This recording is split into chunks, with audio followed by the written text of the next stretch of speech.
오늘 우리에게 주시는 말씀은 누가복음 15장 25절부터 32절까지 말씀 함께 보겠습니다.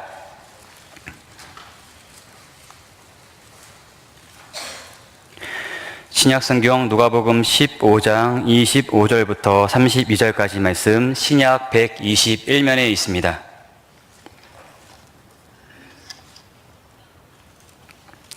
이는 살아계신 하나님의 말씀입니다. 함께 봉독하시겠습니다. 마다들은 밭에 있다가 돌아와 집에 가까이 왔을 때에 풍악과 춤추는 소리를 듣고 한 종을 불러 이 무슨 일인가 물은데 대답하되 당신의 동생이 돌아왔음에 당신의 아버지가 건강한 그를 다시 맞아들이게 됨으로 인하여 살찐 송아지를 잡았나이다 하니 그가 노하여 들어가고자 하지 아니하거늘 아버지가 나와서 권한대 아버지께 대답하여 이르되 내가 여러 해 아버지를 섬겨 명을 어김이 없거늘 내게는 염소 새끼라도 주어 나와 내 벗으로 즐기게 하신 일이 없더니 아버지의 살림을 창녀들과 함께 삼켜버린 이 아들이 돌아오매 이를 위하여 살찐 송아지를 잡으셨나이다. 아버지가 이르되 예 너는 항상 나와 함께 있으니 내 것이 다 내 것이로되 이 내 동생은 죽었다가 살아났으며 내가 잃었다가 얻었기로 우리가 즐거워하고 기뻐하는 것이 마땅하다 하니라. 아멘. 이 누가복음 15장 말씀을 보시면 세 가지의 비유가 말씀 안에 나옵니다. 첫째로는 잃은 양의 비유가 나오고요. 또 잃은 드라크마에 대한 말씀이, 또 잃은 아들에 대한 말씀이, 세 가지의 내용이 이 누가복음 15장에 기록이 되어 있습니다. 제목만 들어도 공통점이 하나가 있죠. 어떤 것이 있죠? 다시 말씀드릴까요? 공통적으로 잃어버렸다고 하는 주제가 그 안에 들어 있습니다. 잃은 양, 또 잃은 드라크마, 잃은 아들, 세 가지 다 잃어버린 것에 대한 말씀을 기록하고 있습니다. 하나님의 심정을 가장 잘 알려주는 말씀을 한 가지를 꼽아본다고 하면은 이 누가복음 15장의 말씀이 아닌가 생각해 봅니다. 잃어버렸다는 것, 사람을 잃어버린 것, 곧 아버지의 심정을 나타내주는, 보여주는 것이 이 누가복음 15장 말씀입니다. 오늘 본문에 등장하는 이 아들 이야기는 보통 우리가 탕자의 이야기로 많이 알고 있는 말씀입니다. 이 말씀의 주인공을 보통 이제 둘째 아들로 우리가 생각을 하는데 둘째 아들보다 첫째 아들이 더 주인공이라 생각이 됩니다. 영어 성경을 보면은 더 younger son이라고 하여서 둘째 아들이 주인공이라는 그런 어감을, 느낌을 많이 줍니다. 하지만 내용을 전체적으로 본다고 하면 둘째 아들보다 첫째 아들에게 더 큰 비중이 있음을 알 수가 있습니다.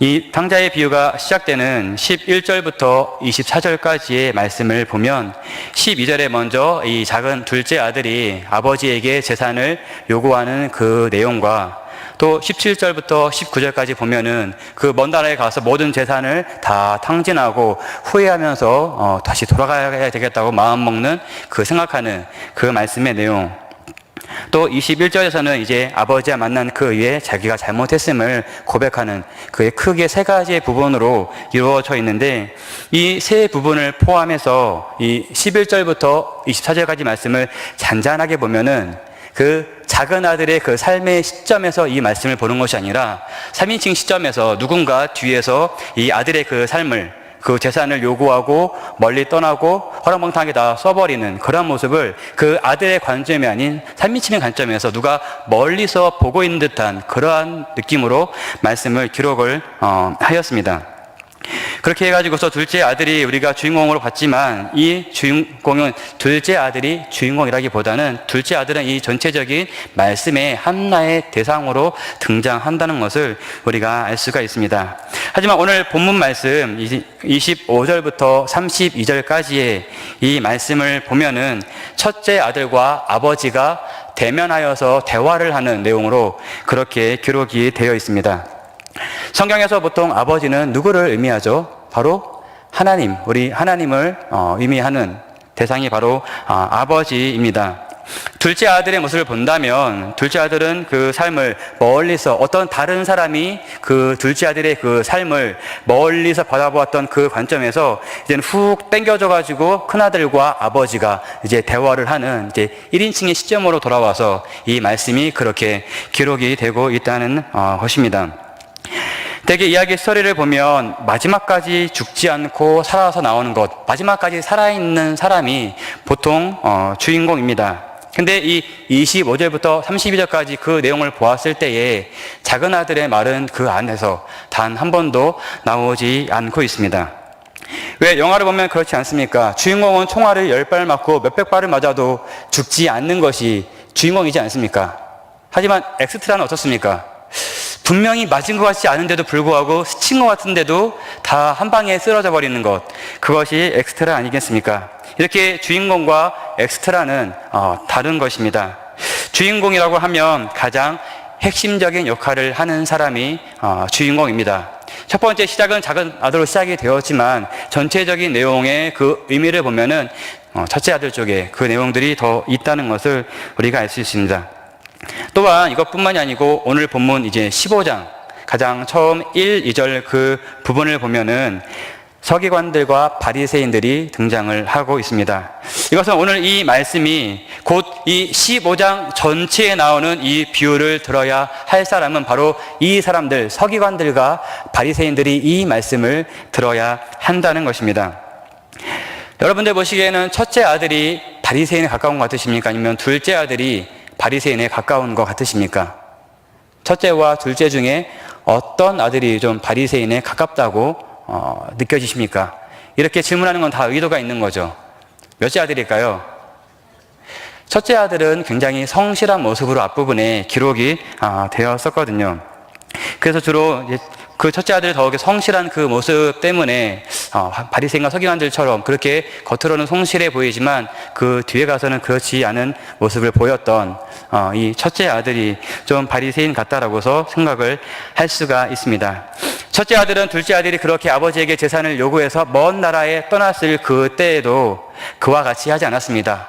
작은 아들이 이미 재산을 가지고 갔다면 큰아들에게도 나에게도 그 자격이 있지 않습니까? 그렇다면 혹시 나도 하고 재산을 얼마든지 요구할 수 있었을 것 같습니다. 하지만 큰아들은 그렇게 하지 않고 작은 아들이 떠난 그 이후에도 묵묵히 아버지의 옆에 지키면서 자신에게 맡겨진 그 일들을 감당했던 아들이 첫째 아들입니다. 누가 봐도 성실하고 효자다운 모습을 이 첫째 아들이 보여주고 있습니다. 하지만 말씀에서는 이 아들이 그 겉모습만 보이는 그 모습, 하지만 속마음까지 다른 그 아들을 보면서 바리새인과 같은 모습으로 그렇게 이야기를 하고 있습니다. 겉으로는 성실하게 보이지만 속까지는 그렇지 못하다는 것입니다. 첫째 아들이 이 말씀의 주인공이라면 도대체 우리에게 이 말씀이 주는 의미는 무엇일까요? 그것은 앞서 말씀드렸던 것처럼 예수를 잘 믿는다고 하는 사람들이 이 말씀을 들어야 한다는 것입니다. 첫째 아들이 잃어버린 것이 있습니다. 무엇을 잃어버렸을까요? 이 시기에, 이 작은 아들과 있었던 그 일 시기에 첫째 아들이 잃어버리게 된 것이 하나 있었는데 바로 아버지의 마음을 잃어버렸습니다. 겉으로는 아무리 좋다고 해도 속까지 그렇지 못하다면 아무 소용이 없는 것입니다. 둘째 아들이 집을 나간 그 이후부터 아버지는 삶의 의미를 잃어버렸습니다. 식욕도 떨어지고 굉장히 근심과 걱정 가운데 하루하루를 살아가게 되었을 것입니다. 그렇다면 그 모습을 옆에서 본 첫째 아들이라면 그 아버지의 마음을 이해해야 하지 않겠습니까? 하지만 그 아버지와 날마다 함께 지냈음에도 불구하고 그 아버지의 모습을, 그 아버지의 그 마음을 이해하지 못하는 삶을 살았습니다. 이게 결정적인 큰아들의 문제였습니다. 우리들은 신앙생활을 열심히 잘 하고 있습니다. 수요일날 이 시간에 나와서 예배를 드린다는 것은 굉장한 열심이 아니면 나올 수 없는 것 같습니다. 그렇다면 예수님을 잘 믿는다는 것, 그것은 어떤 것일까요? 보통 예수 잘 믿는다, 신앙생활 열심히 한다라고 해서 우리가 이야기를 하면은 주일에 빠지지 않고 예배를 잘 드리고 또 교회에서 봉사도 열심히 하고 세상에서 흔히 말하는 나쁜 것들, 그런 것들은 하지 않고 이런 사람들 신앙이 좋은 사람인가요? 그렇지 않은 사람인가요? 질문이 어렵죠. 머릿속에 답은 있는데 그게 아닌 것 같으시죠? 그게 맞습니다. 보통 이런 사람들도 우리가 신앙이 좋다라고 해서 예수를 열심히 믿지 않으면 이렇게 살 수가 없거든요. 하지만 이것이 전부가 아니라는 것입니다. 보통 이렇게 사는 사람들을 보면서 우리는 신앙이 좋다라고 그렇게 이야기합니다. 하지만 이 모든 조건을 다 갖추고도 하나님을 올바로 믿지 못하고 올바로 사랑하지 못하는 사람들도 있습니다. 싸늘한 마음을 가지고 이미 마음에 열정 없이 하나님을 찬양하며 그렇게 봉사하며 헌신하는 사람들도 우리가 더러 만날 수가 있습니다. 이런 사람들은 돌아서면 그냥 겉모습, 그냥 껍데기만 남게 되는 것 같습니다. 중요한 것은 우리의 이 마음입니다. 겉모습보다 우리의 이 마음이 더 중요하다는 것입니다. 우리가 하나님께 무엇을 하고 안 하고가 우선적으로 중요한 것이 아닙니다. 하나님의 마음을 기쁘게 해드리지 않는다면 우리에게는 그 모든 것이 아무런 소용이 없다는 것 같습니다. 이 첫째 아들은 이러한 마음, 아버지를 이해하는 마음, 상처 입은 사람의 그 감정을 이해하는 마음이 첫째 아들에게는 없었습니다. 상처 입은 사람의 그 마음, 그 감정을 이해하는 것, 이것이 진정한 사랑입니다. 시류에 빠진 아버지의 마음을, 그 마음을 이해하는 것, 그것이 첫째 아들이 품었어야 할 마음의 표현이었습니다. 그것을 표현하지 못했다면은, 정말 그 마음으로라도, 말로 하지 못했다면은 마음으로라도 아버지에게 그것을 표현해야 했을 것입니다. 때로는 언어만 가지고 우리의 이 모든 것들을 전달하지 못할 때가 있습니다. 그때에 그 마음이라고 하는 것이 필요합니다. 우리 삶 속에 이 마음이라는 것이 얼마나 중요한지 모릅니다. 탈무드에 이런 이야기가 있습니다. 아이가 이 땅에 태어날 때 샴 쌍둥이로 태어나는 경우가 덜어 있습니다. 이것이 무엇인지 대부분 다 아실 것입니다. 두 아이가 태어나는데 한 몸으로 붙어서 태어나게 되는 그러한 현상을 샴 쌍둥이라고 이야기를 합니다. 과학이 발달하지 못했을 때에는 이것을 과학적으로 설명하지 못하니까 학생들 사이에 굉장한 논쟁이 일어났다고 합니다. 이것은 한 사람이다, 아니다, 두 사람이다, 이렇게 말하는 그 두 가지의 그 의견들이 팽팽하게 대립을 하게 되었는데 답이 나오지 않으니까 한 랍비를 찾아가서 이것을 질문을 하게 되었습니다. 몸은 하나이고 머리는 둘인데 그것은 한 사람입니까? 아니면 두 사람입니까? 여러분들 생각이 어떻습니까? 한 사람인가요? 두 사람인가요? 한 사람인가요? 두 사람인가요? 지금은 이제 대부분 다 우리가 두 사람으로 그렇게 이야기를 합니다. 하지만 그 당시에는 이게 과학적으로 설명되지 않으니까 랍비가 이 막대기를 하나 들고 와서 사람들에게, 학생들에게 이렇게 설명을 했다고 합니다. 이 막대기로 이 오른쪽에 있는 머리를 딱 때렸을 때 그 반응을 보면 알 수가 있다.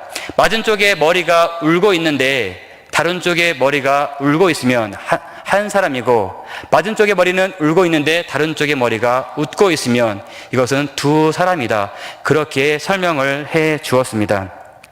마음이 중요하다는 것, 그 고통을 함께 느낀다는 것, 지금은 우리가 얼마든지 이제 두 사람이다라고 해서 이야기를 하지만 그 당시에는 그 마음이 통하는 것이 중요하다는 것을 말하기 위해서 랍비가 이러한 설명을 했던 것입니다. 상당히 의미가 있는 설명입니다.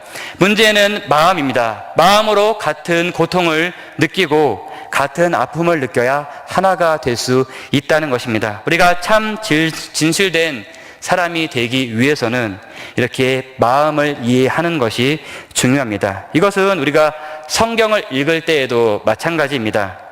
우리는 일반적으로 지성만 발달해서 성경을 읽을 때에도 그렇게 이성을 통하여 성경을 읽으려고 합니다.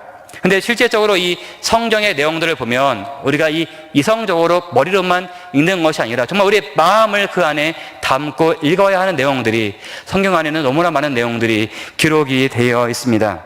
왜? 그 성경 말씀 안에는 하나님의 마음이 그 안에 담겨 있기 때문에 그렇습니다. 우리 안에는 하나님의 그 마음이 있으십니까? 만약에 우리 안에 하나님의 마음이 없다면 그것은 아무것도 아닌 것입니다.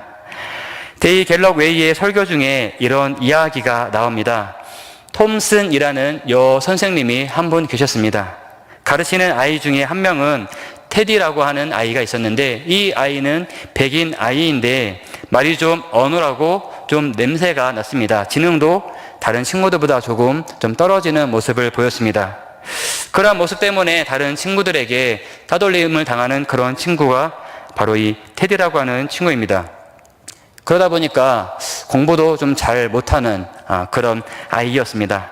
한 번은 시험을 보고 선생님이 채점을 매기는데 이 톰슨의 이 테디의 이 답안지가 계속 틀리는데 평균 이상으로 너무 많이 틀리니까 이 선생님이 이 아이에게 관심을 가지게 되었습니다. 틀려도 이렇게 많이 틀릴 수가 없거든요. 너무 많이 틀렸기 때문에 너무 궁금해서 그 아이의 생활기록부를 꺼내어서 그 내용들을 한번 살펴보았습니다. 그 당시 테디는 초등학교 5학년의 아이였습니다. 1학년 때 기록에 이렇게 기록이 되어 있었습니다. 착한 아이이고 미래가 보입니다. 하지만 가정 환경은 불우합니다. 이어서 두 번째 2학년 때의 생활기록부 내용을 확인해 보았습니다.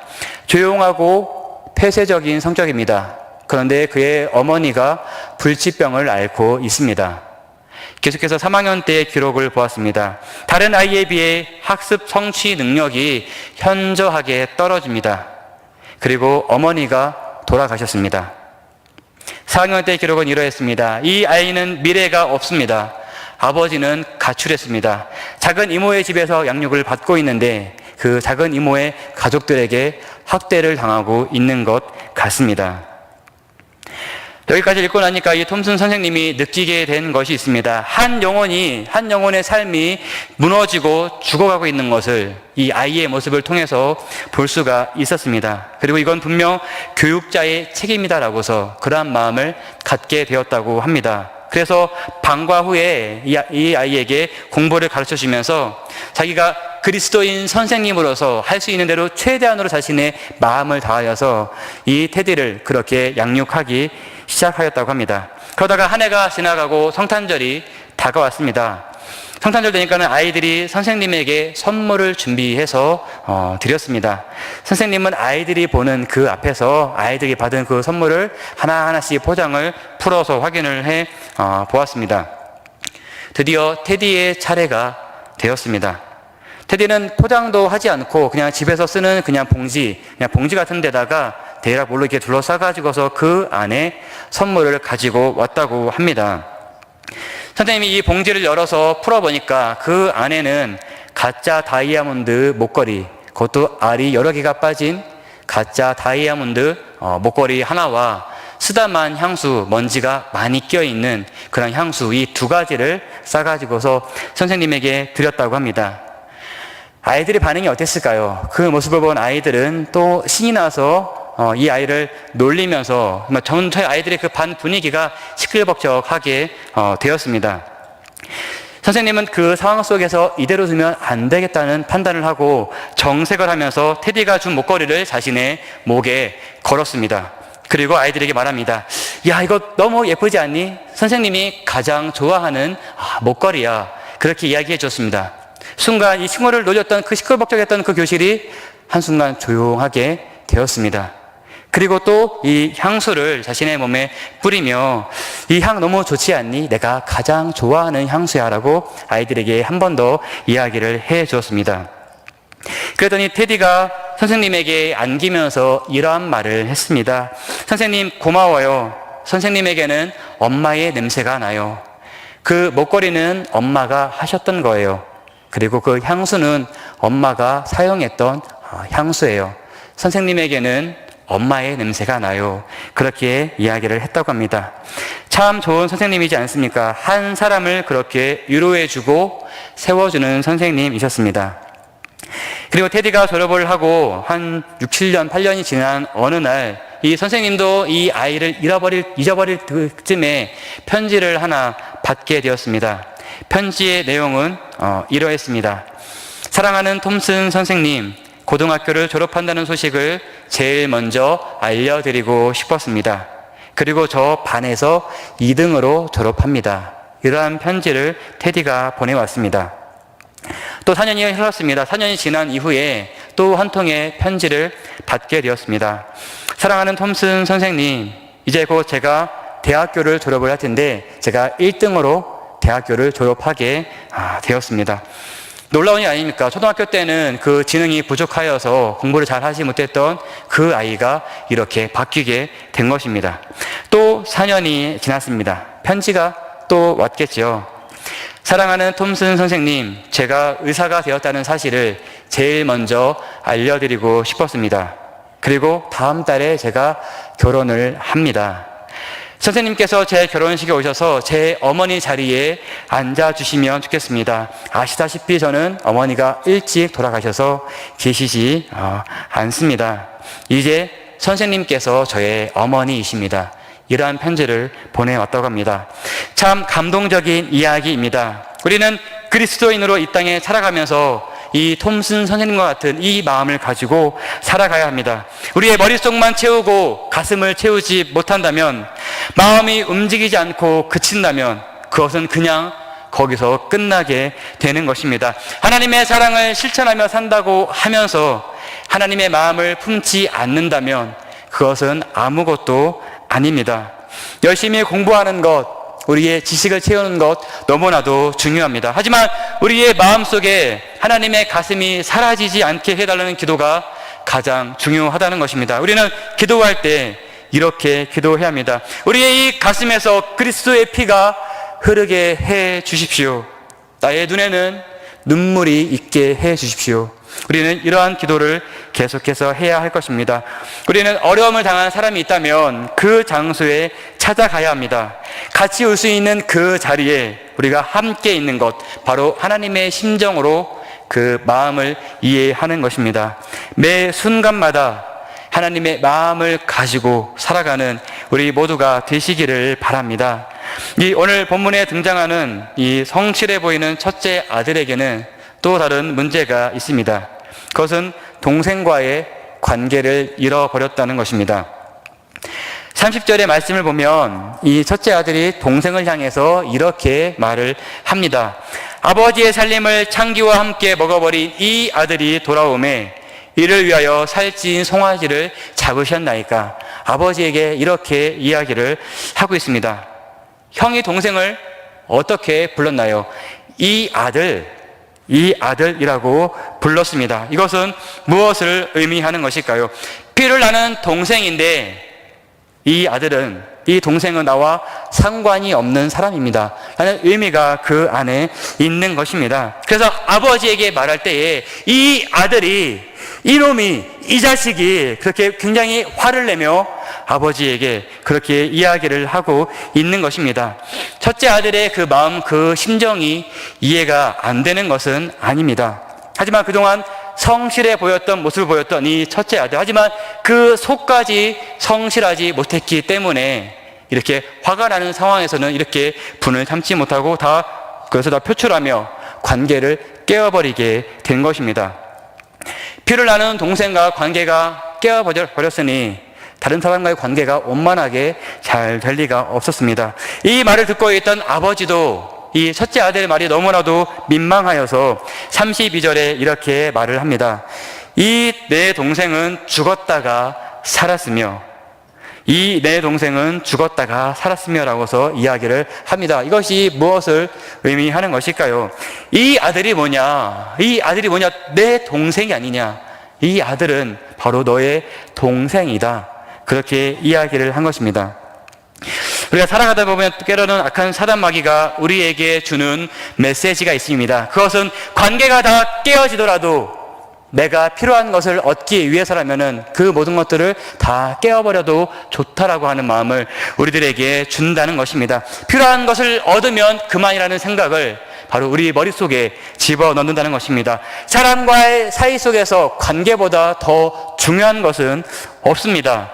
자기와 피를 나누는 동생과의 관계를 우습게 여기는 사람이라면 나머지 관계를 제대로 할 수가 없다는 것입니다. 이 관계가 먼저 제대로 형성이 돼야 합니다. 우리는 10계명의 그 10가지 계명을 전통적으로 2가지로 분류해서 나누어서 생각합니다.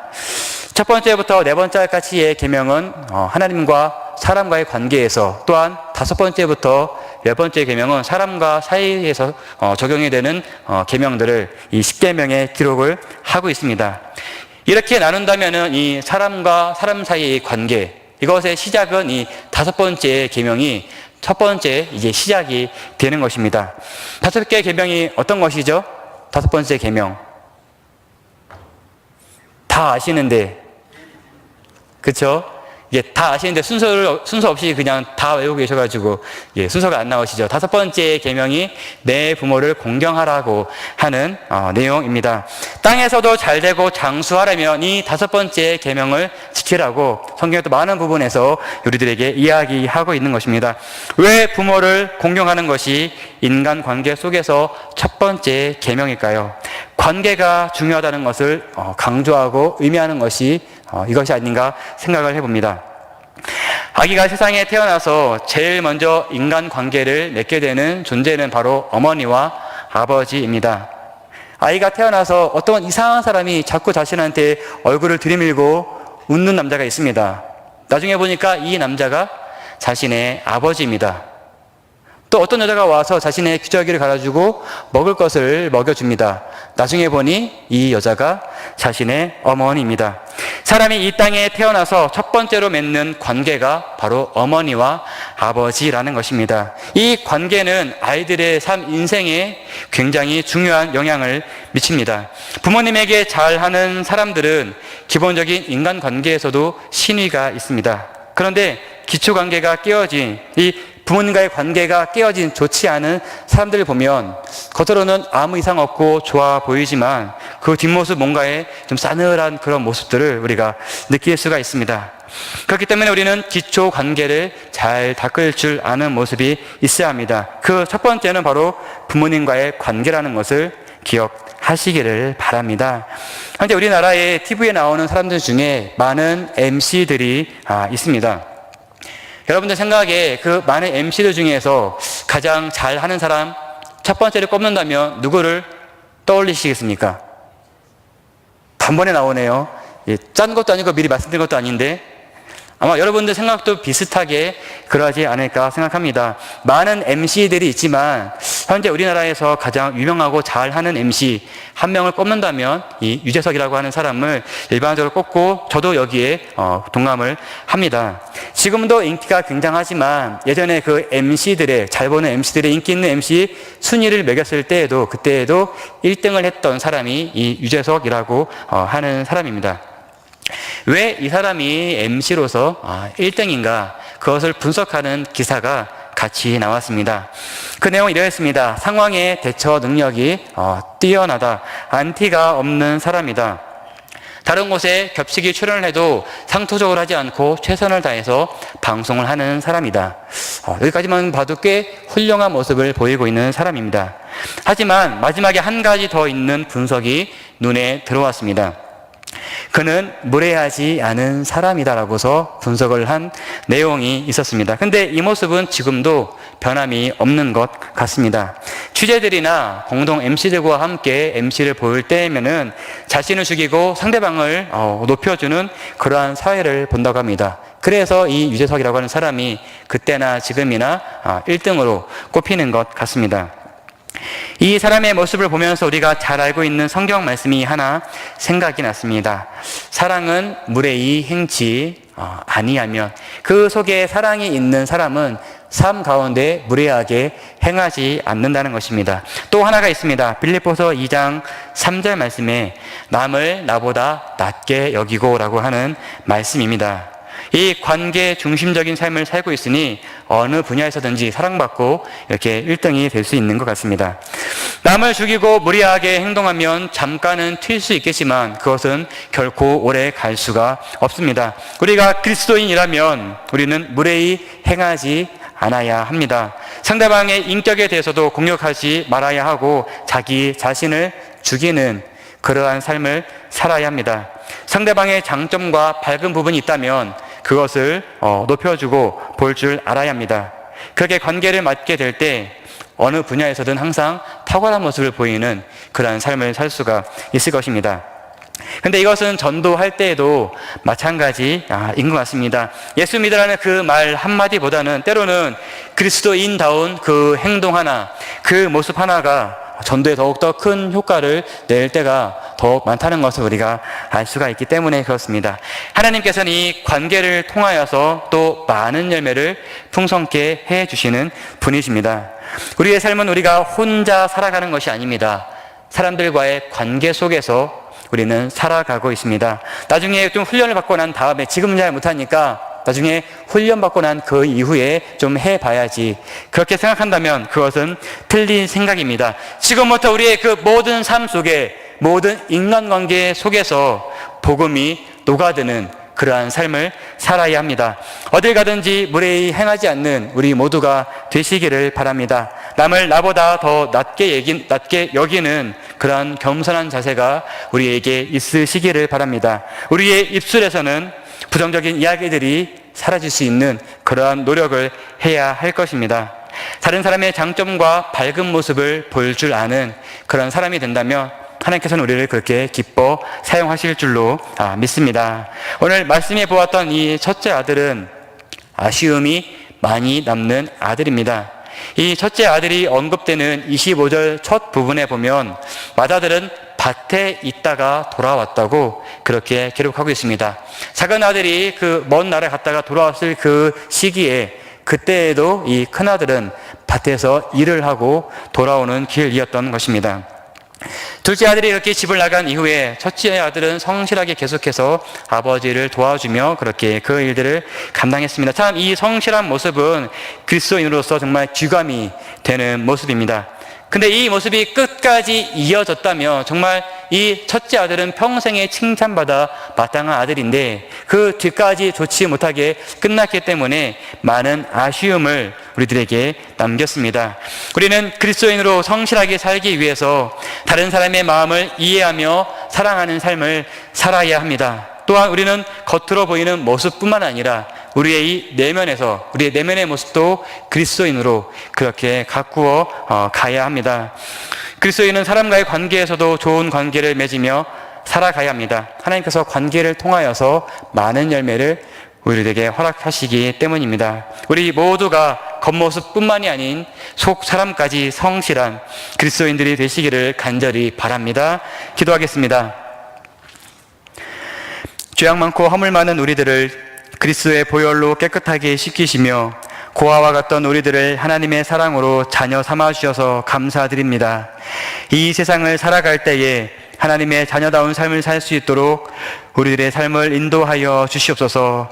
겉모습으로만 보이는 그리스도인이 아닌 속 사람까지 진정한 그리스도인이 될 수 있도록 연약한 우리들에게 새 힘을 허락하여 주시옵소서. 예수 그리스도의 이름으로 기도드립니다. 아멘.